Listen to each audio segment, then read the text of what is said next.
7 రోజుల వర్ష హెచ్చరిక. రాష్ట్ర వ్యాప్తంగా మరో వారం రోజుల పాటు వర్షాలు కొనసాగుతున్నట్లు భారత వాతావరణ శాఖ తాజా బులెటిన్లో వెల్లడించింది. తెలంగాణతో పాటు ఆంధ్రప్రదేశ్లోనూ పలుచోట్ల తేలికపాటి నుంచి మోస్తారు వర్షాలు, కొన్ని ప్రాంతాలలో భారీ వర్షాలు కురిసే అవకాశం ఉందని హెచ్చరించింది.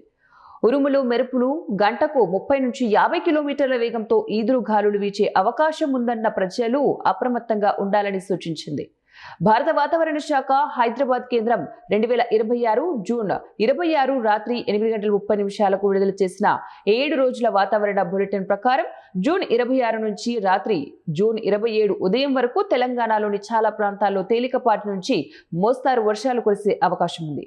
మంచిర్యాల, నిర్మల్, నిజామాబాద్, పెద్దపల్లి, జయశంకర్ భూపాలపల్లి, ములుగు, భద్రాద్రి, కొత్తగూడెం, ఖమ్మం, నల్గొండ, సూర్యాపేట, మహబూబాబాద్, వికారాబాద్, సంగారెడ్డి, మెదక్, కామారెడ్డి జిల్లాల్లో గంటకు 40 నుంచి 50 కిలోమీటర్ల వేగంతో ఈదురుగాలులు, ఉరుములు, మెరుపులతో కూడిన భారీ వర్షాలు కురిసే అవకాశం ఉందని పేర్కొంది.